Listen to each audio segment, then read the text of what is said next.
نحمده ونصلي على رسوله الكريم أما بعد أعوذ بالله من الشيطان الرجيم بسم الله الرحمن الرحيم رب اشرح لي صدري ويسر لي أمري واحلل عقدة من لساني يفقهوا قولي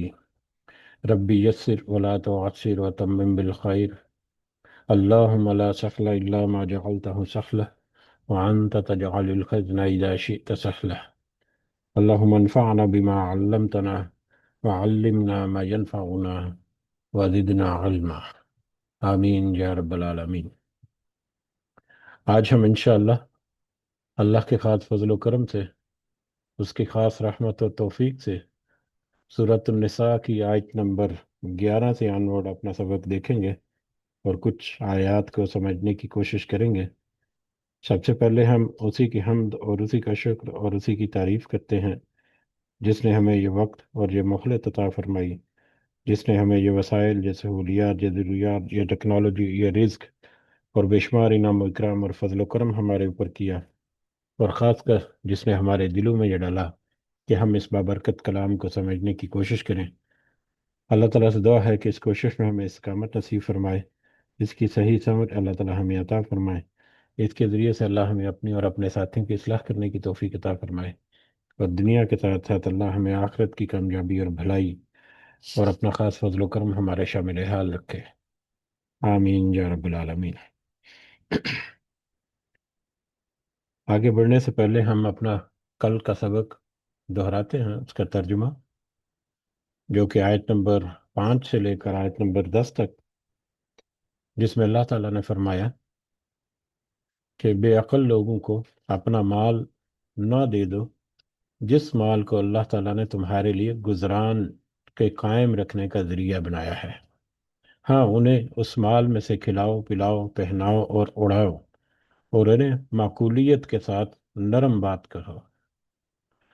اور یتیموں کو ان کے بالغ ہو جانے تک سدھارتے رہو اور آزماتے رہو،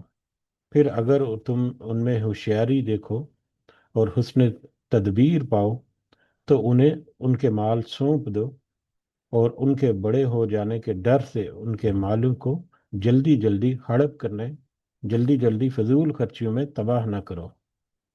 مالداروں کو چاہیے کہ وہ ان کے مال سے بچتے رہیں، ہاں مسکین اور محتاج ہو تو دستور کے مطابق واجبی طور پر کھا لے، پھر جب انہیں ان کے مال سونپو تو گواہ بنا لو، دراصل حساب لینے والا اللہ تعالیٰ ہی کافی ہے۔ ماں باپ اور خویش ماں باپ اور خویش و اقارب کے ترکہ میں مردوں کا حصہ بھی ہے اور عورتوں کا بھی۔ جو مال ماں باپ اور خویش و اقارب چھوڑ مرے، خواہ وہ کم ہو یا زیادہ، اس میں حصہ مقرر کیا ہوا ہے، اور جب تقسیم کے وقت قرابت دار اور یتیم اور مسکین آ جائیں تو تم اس میں سے تھوڑا بہت انہیں بھی دے دو، اور ان سے نرمی سے بولو، اور چاہیے کہ وہ اس بات سے ڈریں کہ اگر وہ خود اپنے پیچھے ننھے منھے ناتواں بچے چھوڑ جاتے جن کے ضائع ہو جانے کا اندیشہ رہتا تو ان کی چاہت کیا ہوتی۔ بس اللہ تعالیٰ سے ڈر کر جچی تلی بات کہیں۔ جو لوگ ناحق ظلم سے یتیموں کا مال کھا جاتے ہیں وہ اپنے پیٹ میں در حقیقت آگ ہی بھر رہے ہیں، اور عنقریب وہ دوزخ میں جائیں گے۔ یہ کل کا ہمارا سبق جو ہے، جیسے کل تذکرہ ہوا کہ تمہیدی آیات، آگے جو آنے والی آیات ہیں اس کے بارے میں یا اس کے ضمن میں، اور اس میں اللہ تعالیٰ نے کچھ باتیں جو ہیں وہ واضح کر دیں کہ مال ترکہ وراثت چاہے مقدار میں کم ہو یا زیادہ ہو، اس کو تقسیم کرنا ضروری ہے،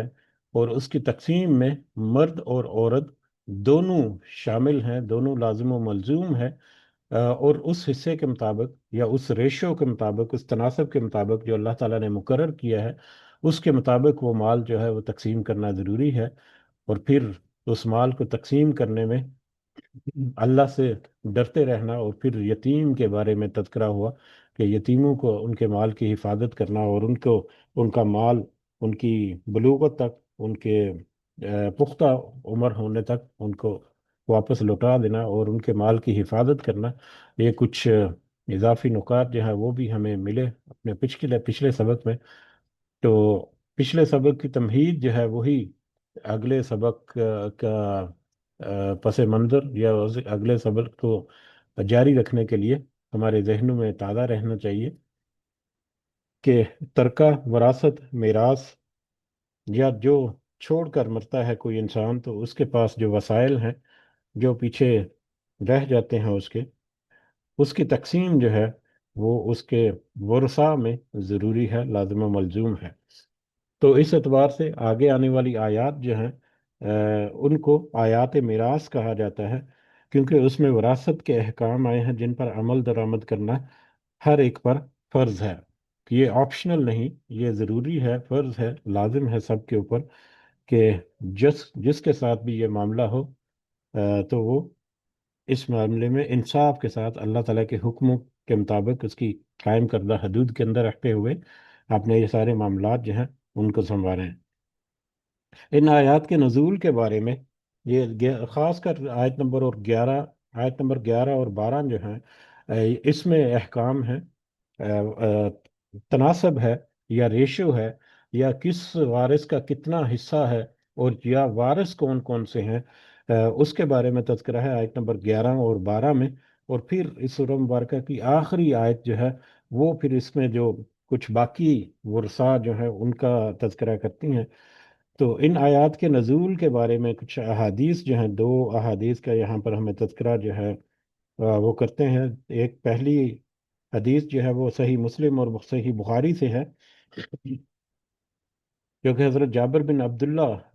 رضی اللہ تعالیٰ عنہ بیان کرتے ہیں کہ رسول اللہ صلی اللہ علیہ وسلم اور حضرت ابو بکر رضی اللہ تعالیٰ عنہ نے پیدل چلتے ہوئے بنو سلمہ میں آ کر میری عیادت کی. رسول اللہ صلی اللہ علیہ وسلم جس وقت تشریف لائے تو میں بے ہوش تھا. آپ نے پانی منگوا کر وضو کیا اور مجھ پر پانی کے چھینٹے مارے، جس سے میں ہوش میں آ گیا. تو میں نے عرض کیا، اے اللہ کے رسول صلی اللہ علیہ وسلم، میرے مال کے بارے میں آپ کیا حکم کرتے ہیں؟ تو اس وقت یہ آیات نازل ہیں، یوسیکم اللہ فی اولادکم، یہ آیت نمبر 11. تو اس موقع پر یہ اس حدیث سے پتہ چلتا ہے کہ یہ آیات جو ہیں نازل ہیں. اسی طرح مسند احمد، ترمذی اور ابو داود میں ایک اور روایت ہے، یہ بھی حضرت جابر بن عبداللہ رضی اللہ تعالیٰ عنہ عزیز مروی ہے کہ سعد بن ربی رضی اللہ تعالیٰ عنہ کی بیوی اپنی دو بیٹیاں لے کر رسول صلی اللہ علیہ وسلم کے پاس ان کی خدمت میں حاضر ہوئیں اور عرض کرنے لگیں کہ اے اللہ کے رسول صلی اللہ علیہ وسلم، یہ سعد بن ربی کی دو بچیاں ہیں، لڑکیاں ہیں، ان کا باپ آپ کی مائیت میں احد کے میدان میں شہید ہو گیا ہے، اور ان کے چچا نے ان کے مال کو لے لیا ہے اور ان کے لیے کچھ نہیں چھوڑا، اور جب ان کے پاس مال نہیں ہوگا تو ان سے نکاح کون کرے گا؟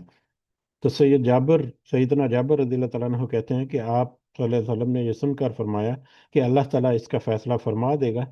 تو اس کے بعد یہ آیات میراث جو ہیں وہ نازل ہیں، اور رسول اللہ صلی اللہ علیہ وسلم نے ان دونوں لڑکیوں کے چچا کی طرف پیغام بھیجا کہ سعد کی دونوں بیٹیوں کو 2/3 مال جو ہے وہ دے دو، اور ان کی ماں کو 8واں حصہ دے دو، اور جو باقی بچ جائے وہ تمہارے لیے ہے. تو یہ تقسیم جو ہے نبی کریم صلی اللہ علیہ وسلم نے پہلی تقسیم کہہ سکتے ہیں، وہ اس حدیث کے مطابق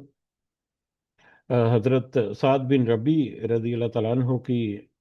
بیوی اور ان کی دو دو بیٹیاں تھیں، ان میں تقسیم کی. اور پھر یہ سلسلہ جو ہے حکم کے طور پر نافذ العلم عمل ہو گیا، مسلمان کے لیے لازم و ملزوم بھی ٹھہرا. ان کے احکام جو ہیں جو ان سورہ مبارکہ میں آئیں گے، ان پر عمل کرنا جو ہے گو کہ اس کی فضیلت، اس کی اہمیت، اس کی افادیت، اس کے بہت سارے پہلو جو ہے وہ ان گنت ہیں، جن کا ایک سیٹنگ میں یا کچھ مختصر وقت میں ذکر کرنا، جمع کرنا ایک جگہ پر وہ بہت مشکل ہے. وقت کے ساتھ ساتھ کچھ معاملات جو ہم ہمارے سامنے آتے رہتے ہیں اور ہمیں یقیناً اس بات کا اندازہ بھی ہے. اس کے بارے میں کچھ ایک دو احادیث اگر ہم تذکرہ کریں تو بخاری اور مسلم کی ایک اور روایت ہے، یہ بھی حضرت سعد بن ابی وقاص رضی اللہ تعالیٰ عنہ سے وہ کہتے ہیں کہ میں بیمار ہو گیا مکہ میں، جب میں بیمار ہو گیا اور موت کے قریب پہنچ گیا،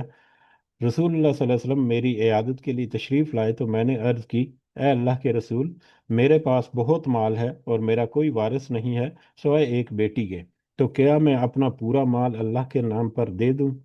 فرمایا نہیں۔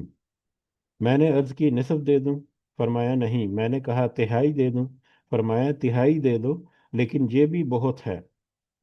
اور اگر تم اپنی اولاد کو مالدار چھوڑ جاؤ تو یہ بہتر ہے بنسبت اس کے کہ تم انہیں محتاج چھوڑ جاؤ اور لوگوں کے سامنے وہ دراز سوال جو ہے وہ دراز کرتے پھریں۔ بے شک جو مال بھی اللہ تعالیٰ تم جی بے شک جو مال بھی تم اللہ کی رضا جوئی کے لیے خرچ کرو گے اس پر تمہیں اس کا اجر دیا جائے گا، حتیٰ کہ اس نوالے پر بھی تمہیں اجر دیا جائے گا جو تم اپنی بیوی کے منہ میں ڈالو گے۔ تو اس بخاری اور مسلم کی اس روایت کے مطابق، گو کہ یہ روایت جو ہے ان آیات کے نزول سے پہلے کی معلوم ہوتی ہے، لیکن مال کی تقسیم اور اپنے جو ورثاء ہیں ان کے لیے مال کو چھوڑ جانا، اس کی اہمیت جو ہے اس کی طرف ہمیں اشارہ ملتا ہے کہ کوئی شخص کسی کے لیے اگر اس کے پاس مال ہے تو وہ سارے کا سارا اللہ کے راستے میں، گو کہ ظاہری طور پر یقیناً وہ نیکی کا کام ہے، لیکن اپنے بچوں کے لیے، اپنی اولاد کے لیے، اپنے ورثاء کے لیے مال جو ہے وہ رکھنا، چھوڑنا، مختص رکھنا، یا مطلب پیچھے چھوڑ جانا، یہ بھی ضروری ہے اگر کوئی صاحب حیثیت جو جس طرح سے بھی اس کی کنڈیشن ہے۔ اسی طرح سے ابو داؤد اور ابن ماجہ کی ایک اور روایت ہے، حضرت ابو امامہ رضی اللہ تعالیٰ عنہ بیان کرتے ہیں رسول اللہ صلی اللہ علیہ وسلم نے فرمایا، بلا شبہ اللہ تعالیٰ نے حقدار کو اس کا حق عطا فرما دیا ہے، لہذا اب کسی وارث کے لیے وصیت نہیں۔ یعنی اب عام طور پر یہ بھی ایک، ویسے اب باتیں جب نکلیں گی تو بہت ساری باتیں جو ہمارے معاشرے میں ایسی ہیں جو مختلف انداز میں ہمارے سامنے آتی رہتی ہیں۔ اسی طرح سے وراثت کی تقسیم جو ہے عام طور پر زندگی میں ہی ہم دیکھتے ہیں کہ باپ جو ہے وہ اپنی اولاد کے درمیان ڈیسائیڈ کر لیتا ہے کہ یہ پلاٹ یا یہ جگہ یا یہ مکان یا یہ حصہ جو ہے یہ فلاں بیٹے کو اور فلاں بیٹی کو، اس طرح سے اپنی زندگی کے دوران وراثت کی تقسیم کرنا جو ہے وہ منع کر دیا، کیونکہ یہ بھی وصیت کے زمرے میں آتا ہے۔ یہ بھی وصیت ہی ٹھہرے گی کہ میرے مرنے کے بعد فلاں فلاں چیز فلاں کو دے دو، فلاں چیز فلاں کو دے دو۔ اس کی اب اجازت نہیں ہے کسی وارث کے، ہاں ایک تہائی مال جو یا ایک تہائی جو حصہ ہے اس حد تک کسی غیر وارث کو جو وصیت کرنا ہے، وہ بھی کسی غیر وارث کو اس کی وصیت کی جا سکتی ہے۔ کوئی ایسا رشتہ دار، کوئی یتیم جو زیر سایہ رہا لیکن وہ وارث نہیں ہے، یا کوئی اسلامک ادارہ یا اس طرح کے دوسرے جو نیکی کے کام جو ہیں اس میں وصیت دی جا سکتی ہے، اور یہ وصیت یقیناً صرف نیکی کے کاموں میں، نیک کاموں میں ہوگی۔ اگر کسی برائی کے یا ایسے کام میں کوئی وصیت کرے تو اگر پتہ چلے تو اس کی وصیت کو روکنا چاہیے اور اس کو نافذ العمل جو ہے وہ نہیں ہوگی وہ کسی برائی کے کاموں میں اگر کوئی وصیت ہو جائے، اس طرح سے غلطی سے بھی ہو سکتی ہے، نہ جانے میں بھی ہو سکتی ہے۔ بخاری اور مسلم کی ایک اور روایت حضرت عبداللہ بن عمر رضی اللہ تعالیٰ عنہ سے کہ رسول اللہ صلی اللہ علیہ وسلم نے فرمایا، کسی مسلمان کو یہ لائق نہیں کہ وہ اپنی کسی چیز کے متعلق وصیت کرنے کا ارادہ رکھتا ہو مگر 2 راتیں بھی اس حالت میں گزار دے کہ اس کے پاس وصیت تحریری شکل میں موجود نہ ہو۔ حضرت عبداللہ بن عمر کہتے ہیں کہ جب سے میں نے رسول اللہ صلی اللہ علیہ وسلم کو یہ کہتے ہوئے سنا تو میں نے ایک رات بھی ایسی نہیں گزاری کہ میری وصیت میرے پاس نہ ہو۔ اگر کوئی وصیت کرنا چاہتا ہے کہ میرے بعد ایک تہائی تک، میکسیمم ایک تہائی تک، 33.33% تک میکسیمم وہ وصیت کر سکتا ہے، اور اگر اس کا ارادہ ہے کہ اس کے مرنے کے بعد اس کے ترکے کا اتنا کچھ حصہ جو ہے وہ فلاں فلاں غیر وارث کو یا کسی ادارے کو یا کسی نیک کام کے لیے مختص ہو، تو اسے چاہیے کہ وہ تحریری طور پر یہ وصیت جو ہے وہ رکھے، یا اس وصیت کو ضرور گواہ بنا لے کسی کو، تاکہ زندگی اور موت کا کچھ پتہ نہیں، تاکہ اس وصیت پر عمل درآمد جو ہے نا وہ بھی ہو سکے۔ ایک اور بہت اہم حدیث جو ہے یہ ترمذی اور مسند احمد کی، حضرت ابو ہریرہ رضی اللہ تعالیٰ عنہ بیان کرتے ہیں کہ رسول اللہ صلی اللہ علیہ وسلم نے فرمایا، مومن کی جان اس کے قرضے سے لٹکی رہتی ہے، مومن کی جان اس کے قرضے سے لٹکی رہتی ہے جب تک کہ وہ اس کی طرف سے ادا نہ کر دیا جائے۔ فوت ہو جانے کے بعد، موت آنے کے بعد، اگر